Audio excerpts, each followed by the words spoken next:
Okay, we'll get going. I think it's dead on 5. So the bell's not ringing yet, but it will do any second now.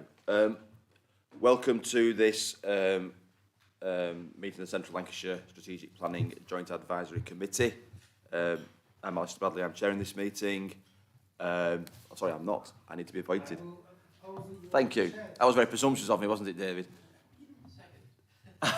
Thank you, Alistair. And I accept graciously. Thank you all. So, yeah, welcome to this meeting. I am chairing it.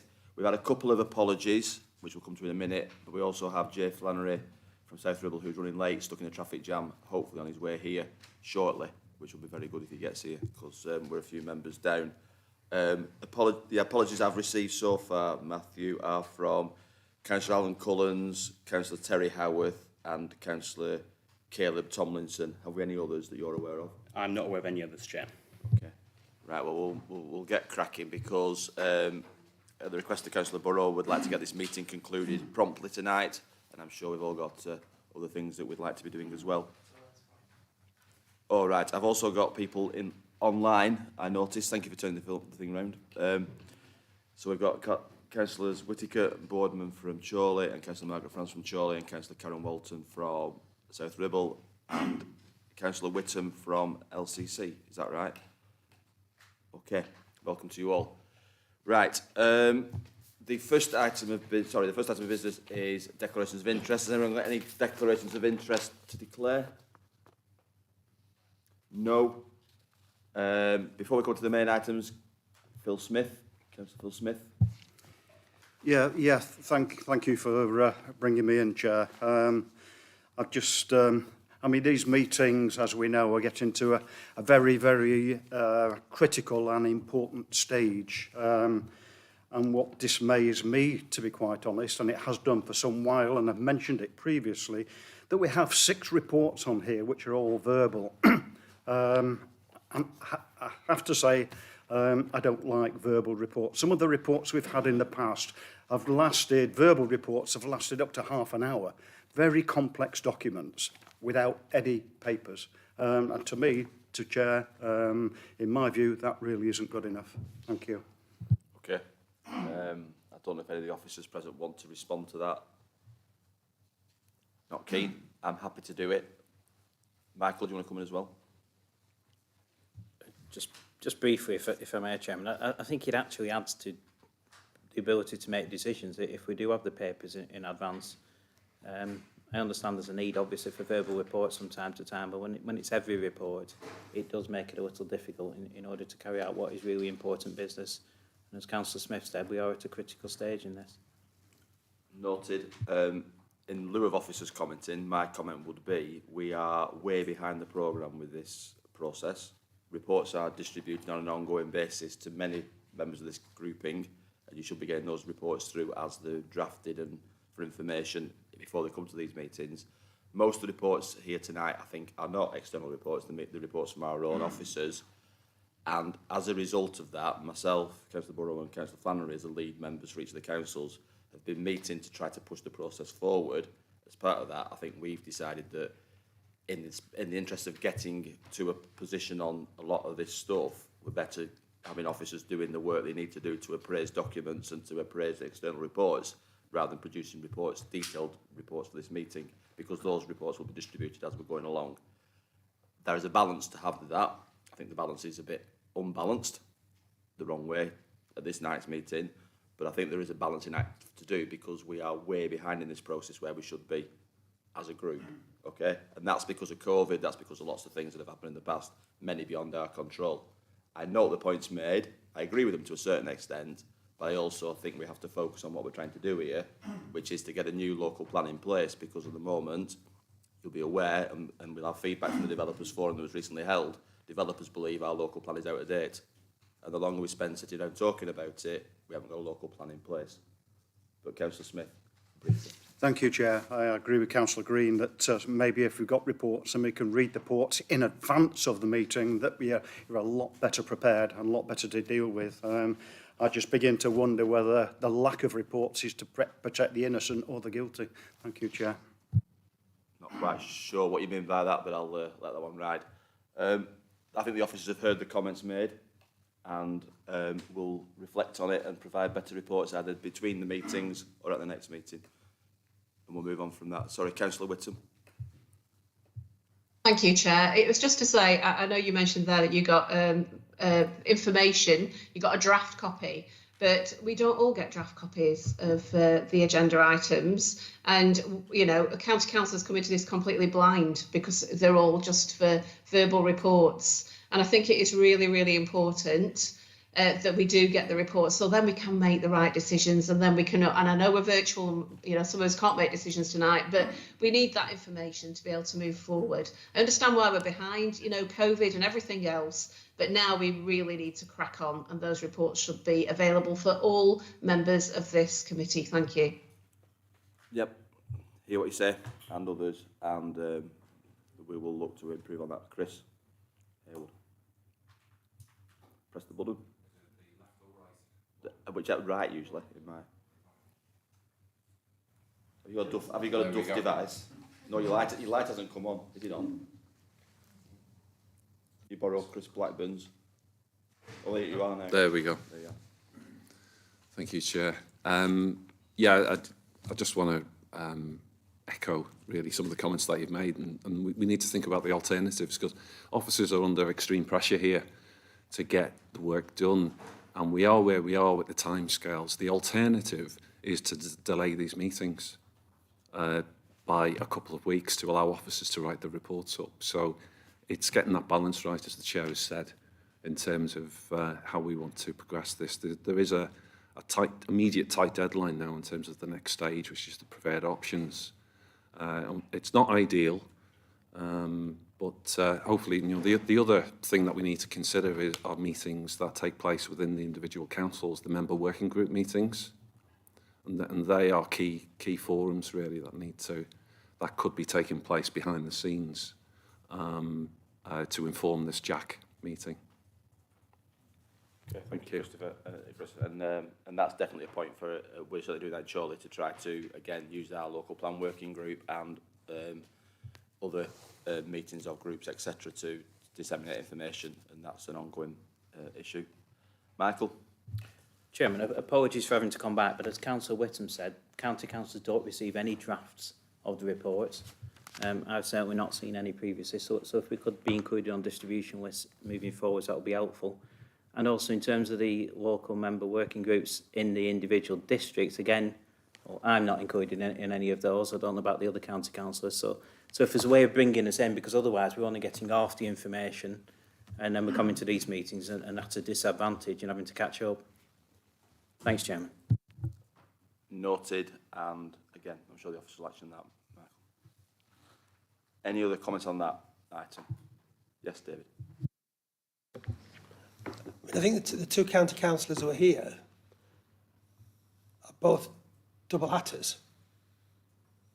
So both of them could, were their parties on the district happy to do so, to be appointed to the working groups.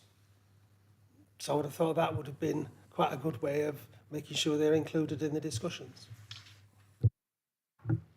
Again, noted, I sometimes unsure of the homogeneity between county council groups and borough council groups. Well, that might just be Chorley, so we'll move on from that. But yes, noted, and again, there's ways and means, but I'm sure there is nothing in here that's not going to be secret, because when we read out now, as much of it as possible in Part 1 papers.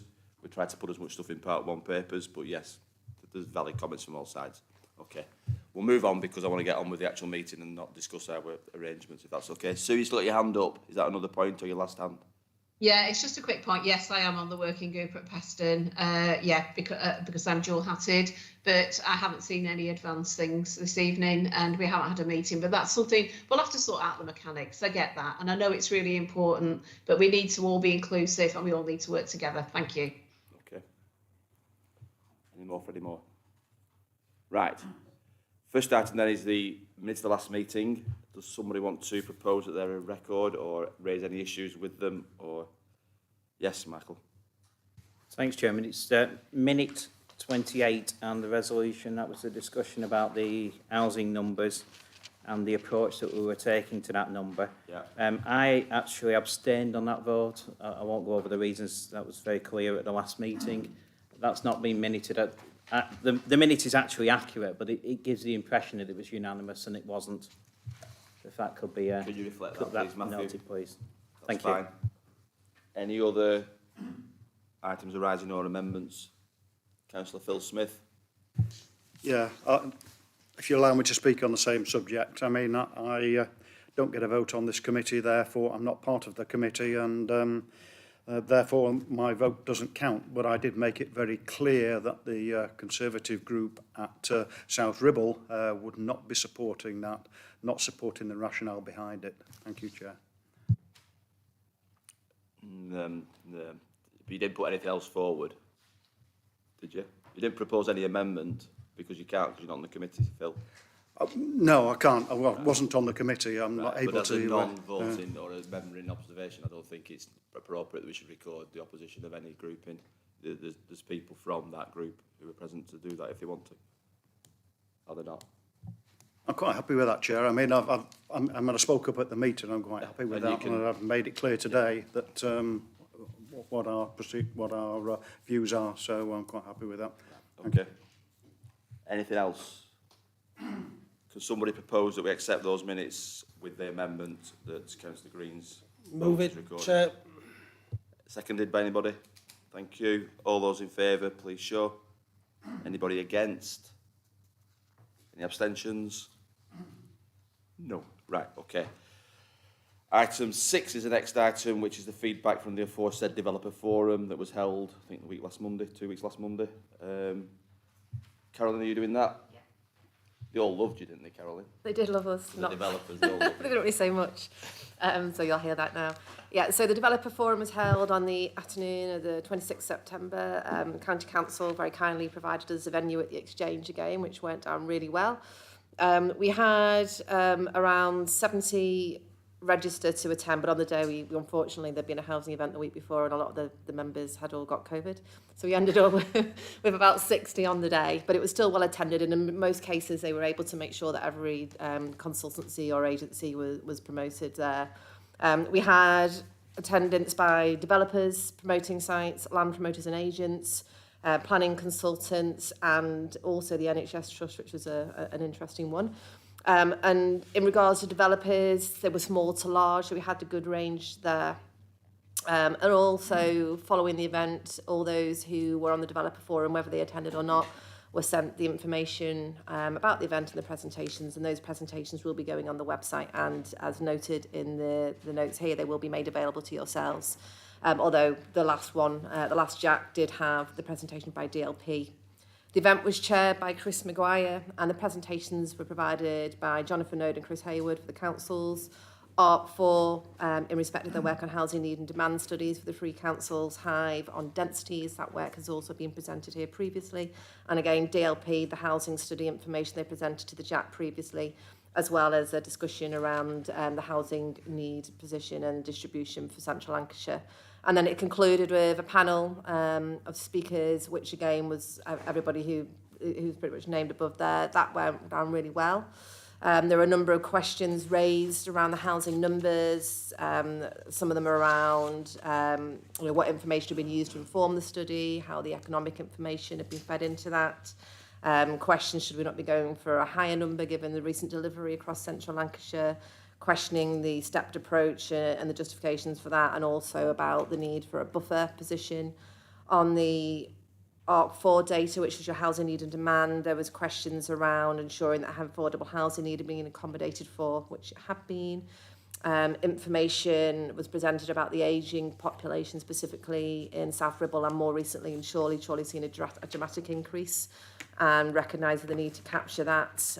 Developers were mindful of that, but were also concerned about how that was set out and prescribed within local plan policy. So asked us to not use the term bungalows, but also, again, be careful or mindful about how we require that. And then also questions about how we're meeting student accommodation in Preston. And then general questions around the land use study, which has been presented by Chris and Jonathan, looking at the plan period and the 5-year split, justifications for that, and also requests for information on what our residual need was for housing once we'd looked at allocated land sites, and also how we were taking account of safeguarded land within that. But overall, it was a well-attended event. We got some useful information from it. Didn't get any consensus from them on the feeling for our housing number. Obviously, there were questions about why it should be higher or not, but they all kept their cards very close to their chest. Thank you, Chair. No surprise there. Were the slides presented?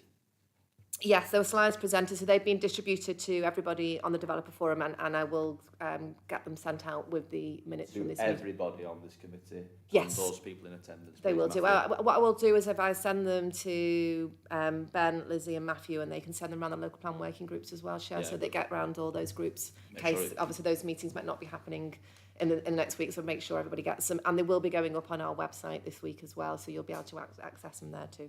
Thank you. Right. Any questions, comments on the developer forum? We'll see. Sorry, Chris, go on. Thank you, Chair. I was just going to say, I thought a really important and useful part of the developer forum was the presentation by OC4 on housing needs, and it provided the opportunity for the developers to hear firsthand really some of that detailed work, some of those, the type of housing that's needed in particular areas, so that they really get that message really. And there were some real hard-hitting messages and in pieces of information from that study that was presented on the day. So hopefully it's given them some food for thought in terms of the type of housing that should be provided in central Lancashire in the future. I presume that provoked the conversation about bungalows or not bungalows, did it? Don't comment on that, by the way. Sue Whittam, you want to come in again?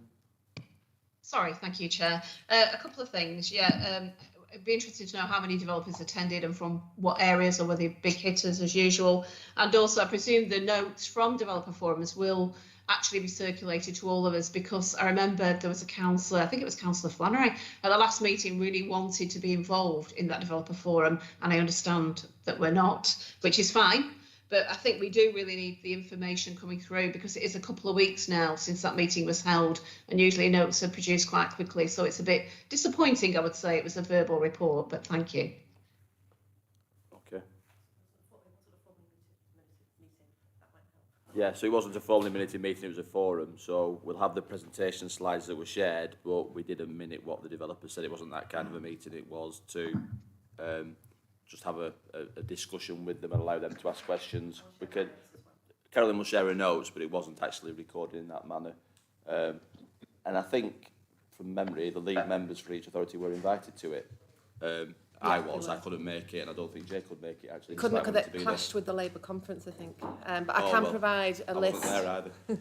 I can provide a list without names specifically, but the companies that were included. I can send you the attendance list out with it, so I can send you all the material that was given on the day without the contact details. Obviously, I'll just give you that. So we basically provided a pack which just listed who was attending, so you can see the names of the companies, and we did make sure we had a good mix. We used Hive to provide us a list of some local companies that we had perhaps missed as well, and anybody else, who had any other suggestions, they were invited. But I will make sure those notes are shared, and actual numbers of who attended on the day. Yeah. Okay. Thank you, Chair. Can I just snip back? So was anybody from the County Council actually invited? Thank you.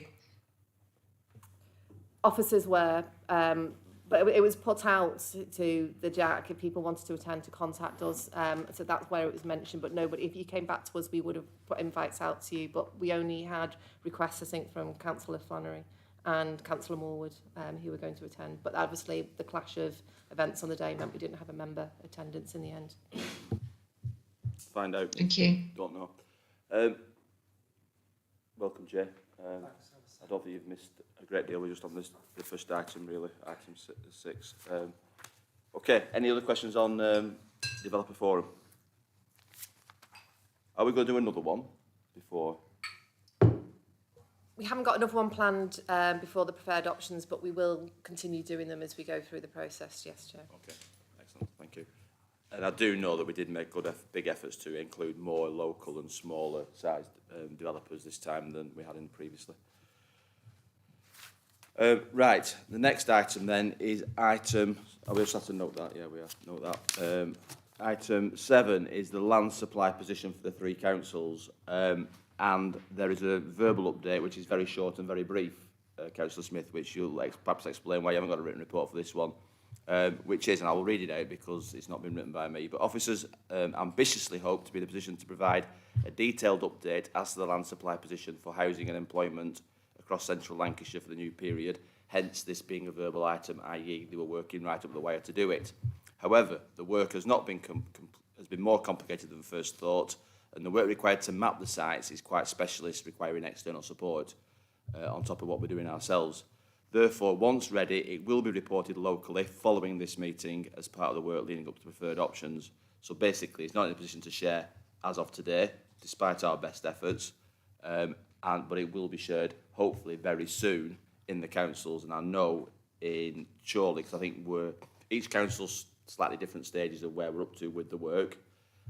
Chorley's probably the furthest ahead of that, just by dint of accident, I think, as much as anything else. We have already started putting dates in internally to start to brief that out. So we are that close to it, and we would like to bring it to this meeting. But if we haven't got something done fully, we can't share it when it's not completed, because it would just set all kinds of hairs running. So it's not been finished, it's not been checked, it's not been verified, and that needs to be done. But that will hopefully be done in a matter of days, if not weeks. Yeah, so that's the proposal. Apologies for those people who joined thinking they were going to be given that information tonight, but that's the case, and it was only in the last couple of days that we've got to that position. Any questions on that statement or position at all? No? So as and when it comes out, then I would expect people to be commenting back, and that's why we put additional JAC meetings in between now and Christmas to pick those discussions up, really. Okay. Because we're about to disappear into part 2 reports, the next actual formal meeting of this group, as I said, they've been put in quite regularly, is the 22nd of November at 6:30 to be hosted, thank goodness, at South Ribble Council. I'm delighted to see you all here, but it's far easier sitting here and listening than chairing it. So that will be at South Ribble, and hopefully we'll have some more written reports for that meeting to keep members happy. And then we have to exclude the public and press, so I will move that we exclude the public and press. Could somebody second that? All those in favour of excluding those and moving to part 2?